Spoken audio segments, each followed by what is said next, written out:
what is in your life's blueprint. This is the most important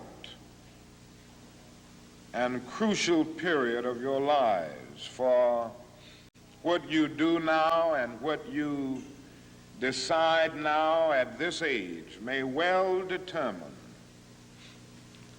which way your life shall go.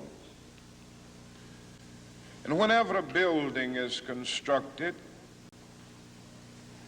you usually have an architect who draws a blueprint. And that blueprint serves as the pattern, as the guide, as the model for those who are to build the building. And a building is not well erected without a good, sound, and solid blueprint. Now, each of you is in the process of building the structure of your lives. And the question is whether you have a proper, a solid, and a sound blueprint. And I want to suggest some of the things that should be in your life's blueprint. Number one in your life's blueprint should be a deep belief in your own dignity, your own worth, and your own somebodiness. Don't allow anybody to make you feel that you are nobody. Always feel that you count. Always feel that you have worth. And always feel that your life has ultimate significance. Now that means that you should not be ashamed of your color. You know, it's very unfortunate that in so many instances, our society has placed a stigma on the Negro's color. And you know, there are some Negroes who are ashamed of themselves. But don't be ashamed of your color. Don't be ashamed of your biological features. Somehow you must be able to say in your own lives and really believe it, I am black but beautiful, and believe it in your heart.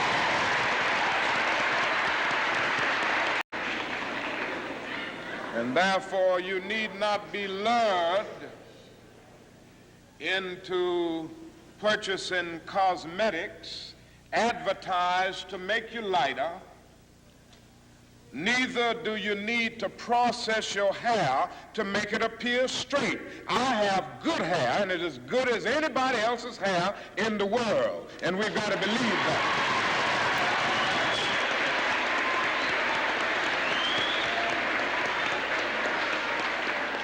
Now, in your life's blueprint, be sure that you have that a principle of somebodiness. Secondly,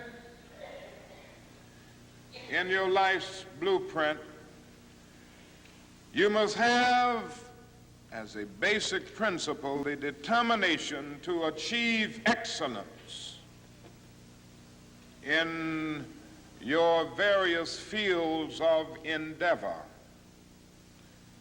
You're going to be deciding as the days and the years unfold what you will do in life, what your life's work will be.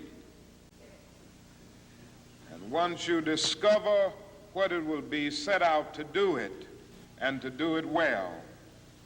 And I say to you, my young friends, that doors are opening to each of you. Doors of opportunity are opening to each of you that were not open to your mothers and to your fathers. And the great challenge facing you is to be ready to enter these doors as they open. Ralph Waldo Emerson, the great essayist, said in a lecture back in 1871 that if a man can write a better book or preach a better sermon or make a better mousetrap than his neighbor, even if he builds his house in the woods, the world will make a beaten path to his door. That hadn't always been true, but it will become increasingly true. And so I would urge you to study hard, to burn the midnight oil. I would say to you, don't drop out of school, and I understand all of the sociological reasons why we often drop out of school. But I urge you, in spite of your economic plight, in spite of the situation that you are forced to live so often with intolerable conditions, stay in school. And when you discover what you're going to be in life, set out to do it as if God Almighty called you at this particular moment in history to do it. And just don't set out to do a good Negro job, but do a good job that anybody could do. Don't set out to be just a good Negro lawyer, a good Negro school teacher, a good Negro preacher, a good Negro barber, a beautician, a good Negro skilled laborer. For if you set out to do that, you have already flunked your matriculation exam for entrance into the University of Integration. Set out to do a good job and do that job so well that the living, the dead, or the unborn couldn't do it any better. If it falls your lot to be a street sweeper, sweep streets like Michelangelo painted pictures. Sweep streets like Beethoven composed music. Sweep streets like Leontine Price sings before the Metropolitan Opera. And sweep streets like Shakespeare wrote poetry. Sweep streets so well that all the host of heaven and earth will have to pause and say, here lived a great street sweeper who swept his job well. If you can't be a pine on the top of the hill, be a scrub in the valley. But be the best little scrub on the side of the rill. Be a bush if you can't be a tree. If you can't be a highway, just be a trail. If you can't be the sun, be a star. For it isn't by size that you win or you fail. Be the best of whatever you are. We already have some noble examples of black men and black women who demonstrated to us that human nature cannot be cataloged. They in their own lives have walked through long and desolate nights of oppression, and yet they've risen up and plunged against cloud-filled nights of affliction, new and blazing stars of inspiration. And so from an old slave cabin of Virginia's hills, Booker T. Washington rose up be one of America's great leaders. He lit a torch in Alabama, and darkness fled in that setting. Yes, you should know this because it's in your own city. From a poverty-stricken area of Philadelphia, Pennsylvania, Marion Anderson rose up to be the world's greatest contralto, so that a Toscanini could say that a voice like this comes only once in a century. And Sibelius of Finland could say, my roof is too low for such a voice, from the red hills of Gordon County, Georgia. And the arms of a mother who could neither read nor write, Roland Hayes rose up to be one of the world's great singers and carried his melodious voice into the palaces and mansions of kings and queens.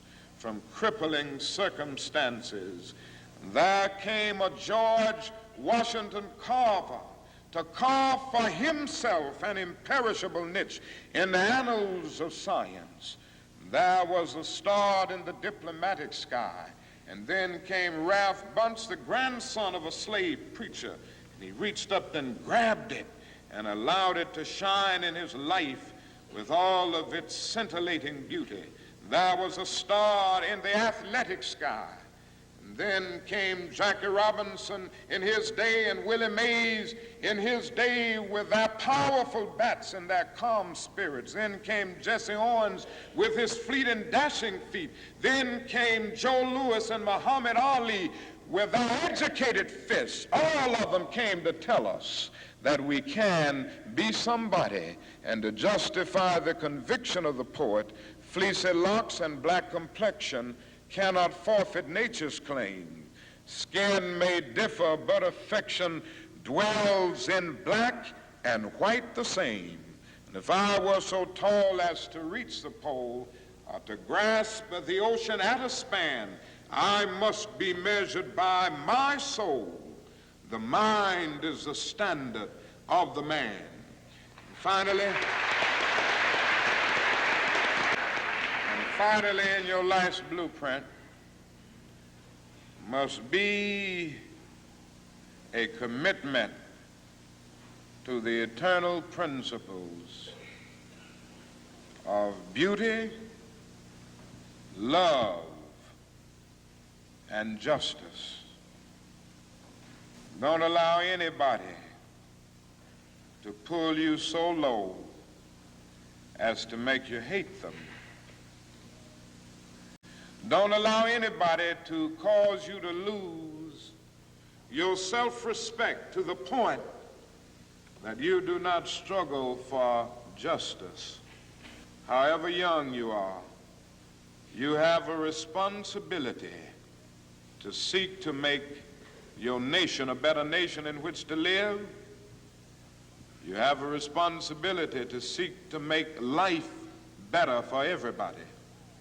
And so you must be involved in the struggle for freedom and justice.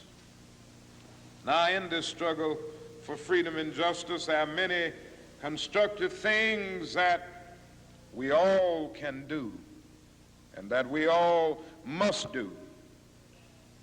And we must not give ourselves to those things which will not solve our problems.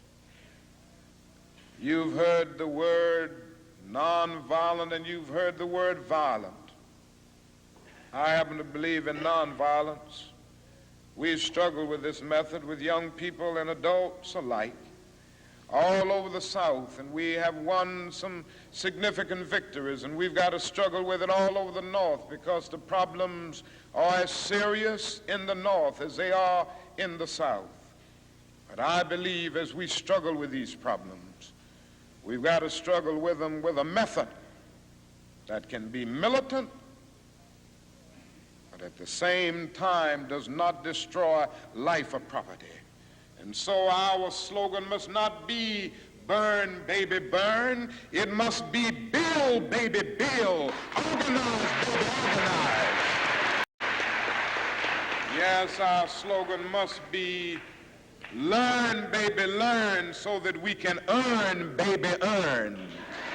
And with a powerful commitment, I believe that we can transform dark yesterdays of injustice into bright tomorrows of justice and humanity. Let us keep going toward the goal of selfhood, toward the realization of the dream of brotherhood, and toward the realization of the dream of understanding goodwill. Let nobody stop us. I close by quoting once more the man that the young lady quoted, that magnificent black bard who has now passed on, Langston Hughes. One day he wrote a poem entitled Mother to Son. And the mother didn't always have her grammar right, but she uttered words of great symbolic profundity. Well, son, I'll tell you, life for me ain't been no crystal stad. It's had tacks in it, boards torn up, places with no carpet on the floor, bare. But all the time, I've been a climbing on and reaching landings and turning corners and sometimes going in the dark where there ain't been no light. So, boy, don't you stop now. Don't you sit down on the steps because you find this kind of hard. But I still going, boy. I still climbing. And life for me ain't been no crystal stair.